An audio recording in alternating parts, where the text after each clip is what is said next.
নমস্কার, কেমন আছেন গো বন্ধুরা? আশা করছি ভালো আছেন, সুস্থ আছেন। আমিও ভালো আছি। ভিডিওটা আজকে এইখান থেকেই শুরু করলাম। বুধবার দিন বিকেলবেলা গিয়েছিলাম একটু নার্সারি।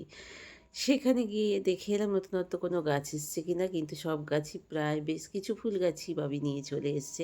তাই জন্য কোনো গাছ না নিয়েই চলে এসেছিলাম। তো আজকে বৃহস্পতিবার। তো বুধবার দিন বিকেলে গিয়েছিলাম নার্সারি। আজকে বৃহস্পতিবার সকাল এখন প্রায় ৮টা ৮:৩০ মতো। ঘড়ির দিকে তাকাবার অবসর নেই। তো যাই হোক, কারণ আজকে বৃহস্পতিবার যেহেতু বাচ্চাবাবুকে খেতে দিয়ে দিয়েছি, ঝালের ঝোল, ঝোলের ঝাল যা পেরেছি করে দিয়েছি। ও ভাবে সবসময় ঘরের খাবারটাই ওর কাছে আসল। ইচ্ছা করলেই ক্যান্টিনে খেয়ে নিতে পারে। আমিও চাই না ও ক্যান্টিনে খাক। আর ও চায় না যে ক্যান্টিনে বাড়িতে যদি আলু ভাতে ভাতও সেটা শান্তি করে তৃপ্তি করে খেয়ে যেতে পারে, জানেন তো বন্ধুরা? ও যখন স্নানে গিয়েছিল সেই সময় ঘরদোরগুলো ঝপঝপ করে আমি ঝাঁটপালা দিয়ে নিয়েছি। বাবা এখনও ঘুমোচ্ছে। তো যাই হোক, আমি সেই তালে ওকে খেতে দিয়ে আমি মোছামুছিগুলো করে নিচ্ছি। কারণ মানুষ বেরোনোর পর মোছামুছি ঝাঁটপালা তো দেওয়া হয় না। সেটা আমরা বাঙালিরা এই রীতিনীতি সদা সর্বদাই পালন করে আসছি আর পালন করে যাব যতদিন বাঁচব। তো যাই হোক, বেরোনোর আগে যাতে মোছামুছিটা হয়ে যায়। তো বাবি উঠলে তারপরে বাবির ঘরটা দেবো ঝাঁটপালা এবং মোছামুছিটা করব। ঝাঁটপালা দিয়ে মোছামুছিটা আমার হয়ে গেল। বাচ্চাবাবু যথারীতি চলে গেছে। এখন ঘড়িতে বাজছে 10টা 10। তো চলুন, আজকে মসুরির ডাল বানাচ্ছি। একটু পেঁয়াজ, রসুন, কাঁচা লঙ্কা দিয়ে একটু ফোড়ন দিয়ে আজকে মসুরির ডাল খেতে ইচ্ছে করলো। যদিও মসুর ডাল আমি খুব একটা খাই না। তবে খুবই ডালটা গাঢ় হয়েছে। ছেলেটা মেয়েটা গাঢ় ডালই খেতে পছন্দ করে। আমি অল্প একটুখানি ১ চামচ মতো নেব। নেব না যে তা নয়, অল্প একটু নেব। এই ছোটো কড়াইটাতে বসিয়ে দিলাম এবার একটু মাছ ভাজা।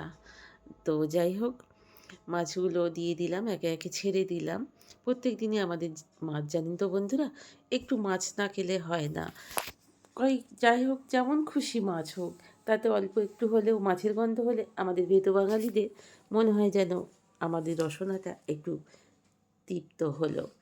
যাই হোক, তো চলুন, মাছটার আমি মশলাটা আগে করে নিয়েছিলাম। মশলাটা করে মাছগুলোকে ফ্রাই করে এবার একে একে দিয়ে দিচ্ছি। তো মাছের ঝালটা অলরেডি আমার হয়েই এসেছে।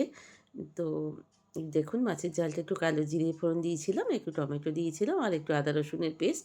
আর এদিকে একটু পাঁচফোড়ন ফোড়ন দিয়ে একটু পেঁয়াজ দিয়ে দিয়েছি। আর বেগুনগুলোকে একটু এই পেঁয়াজের সঙ্গে একটু ভালো করে ভেজে নিচ্ছি। রান্নাটা বানাবো, আমি যে পালং শাকের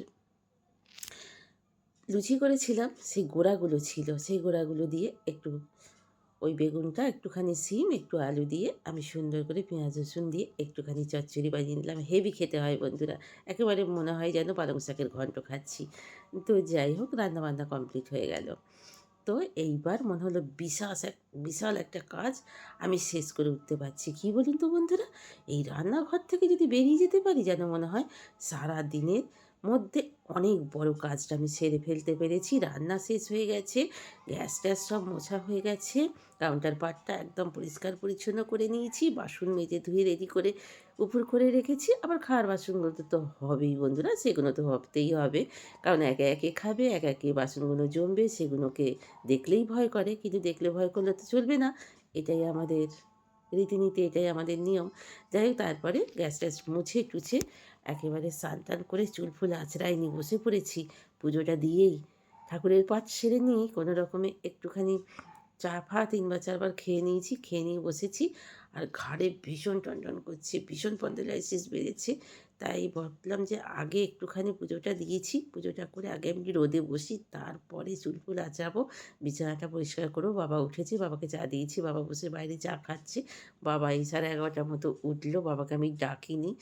বাড়িতে ঠিকমতো ঘুমোতে পায় না গো, নানান কারণে। এই বৃদ্ধ বাবা-মা, ওদের এই বয়সে ৭৮ বছর বয়সে বাবাকে আমাকে রান্না করে খেতে হয়।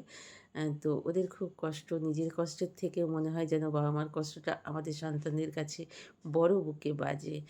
তো যাই হোক, তারপরে কি করলাম, একেবারেই একটু বসে নিয়ে আমি একটু চাদর, সোয়েটার ফোয়েটার সব পরে ফেললাম, জানেন?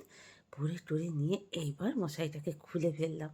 মশারিটাকে খুলে নিয়ে আমি এইবার বিছানাটা পরিষ্কার করে ফেললাম। এই দেখুন, একদম সুন্দর করে পরিষ্কার করে নিলাম। আর বিছানাতে সুন্দর রোদ তো আসছেই, আপনাদের দেখালাম। আর এই পর্দা লাগিয়েছিলাম, সেটাও আপনাদের সঙ্গে শেয়ার করেছিলাম। ওদিকের পর্দাটা এখনও লাগানো হয়নি। এদিকে দেখছি দুটো ছেলে মাঠে কী করছে, হঠাৎ করে দেখি যে ওরা ঘাস কাটতে এসছে। বাড়ি গরু ছাগলের জন্য, হয়তো পোষ্যদের জন্য। ওটা তো লাগবেই। তো চলুন, বিছানা পরিষ্কার হয়ে যাওয়ার পর ভাবলাম রান্নাটা আপনাদের সঙ্গে শেয়ার করি, কী, কী রান্নাগুলো করেছি। এখানে আলু মাখা করেছি ৪ পিস, ৪ জন একার জন্য রেডি করে রেখে দিয়ে দিয়েছি। কালকে রাতে চিকেন হয়েছিল, বুধবার দিন। সেই চিকেনের অল্প একটু আছে, গরম করে রেখেছি ভাবি এসে খাবে বলে। আর এখানে হচ্ছে ওই যে পালং শাকের চচ্চড়িটা আপনাদের দেখালাম। সেই পালং শাকের চচ্চড়িটা দেখেই মনে হচ্ছে এক বাটি খেয়ে নিই। আর এখানে মাছের ঝালটা, সেটা তো আপনাদের সঙ্গে আগেই শেয়ার করা হয়ে গেছে। তাহলেও রান্নাগুলো একবার দেখাতে ভালো লাগে। আর ডালটা তো হয়েই ছিল, সেটাও আপনাদের দেখিয়ে দিলাম। এখন হচ্ছে শুভ সন্ধ্যা। তো আপনাদের অনেক, অনেক ভালোবাসা। শুভ সন্ধ্যা। চলে এসেছি খুব তাড়াতাড়ি। ভাবলাম যে রান্না-বান্না করে নিয়ে লেপের ভেতরে বাবার কাছে গিয়ে বসে পড়ব। তারপর বাচ্চুবাবু, মেয়েটা, ছেলেটা যে যখন আসবে তখন তাদের চা-ফা দেবো। চা-ফা খাওয়ারও ওদের আর সময় হয় না, এতটাই দেরি করে আসে। তবে বাচ্চুবাবু 9:45 এলে ওকে একটু চা দিই, একটু গরম জল করে দিই প্রত্যেককেই, যাতে হাত মুখ ধুতে পারে। তো এই ব্যাপার বন্ধুরা। তো নিম্ন মধ্যবিত্তদের পরিবারের স্বামীর অল্প আয় থেকে সংসার চালিয়ে ভবিষ্যতের জন্য কিছু জমানোটা খুবই কষ্টসাধ্য হয়ে ওঠে। জানেন তো বন্ধুরা, যখনই ভাবছি যে একটা এত কষ্ট করে রুটি করতে হচ্ছে, গ্যাস ফুঁ রেখে রুটি মেকার নেব, কিন্তু কিছু যে জমিয়ে করব বা ভবিষ্যতের জন্য কিছু সেভিংস করব, সে আর হয়ে উঠছে না। জানেন তো, হতে পারবো কি নাও আমি জানি না। আর এই বয়সে কী আর সেভিংস করব? যেটুকু হয়েছে লকডাউনে, তো সেইটুকুই সবটাই জ্বলে পুড়ে গেছে, সবটাই নষ্ট হয়ে গেছে। তো দেখা যাক, ভগবান সবই সহায়। ভগবান যখন পাঠিয়েছেন আমাদের চিন্তাভাবনার ভার, তিনিই দিয়ে পাঠিয়েছেন। তাই সেভিংস করব ভাবলেও হয় না, কিছু কিনবো ভাবলেও সে ২ মাস, ৩ মাস, ৪ মাস অপেক্ষা করে তবে মনের একটা আশা আমাদের মতো নিম্ন মধ্যবিত্তদের ঘরে পূর্ণ হয়। এতক্ষণ পর্যন্ত যেসব বন্ধুরা আমার সাথে ছিলেন, পাশে ছিলেন, আপনাদের অসংখ্য, অসংখ্য ধন্যবাদ জানিয়ে আজকের মতো ভিডিওটা শেষ করছি। সকলে খুব, খুব, খুব ভালো থাকুন, সুস্থ থাকুন। এই ঠান্ডাতে অনেক সাবধানে থাকুন। Good night.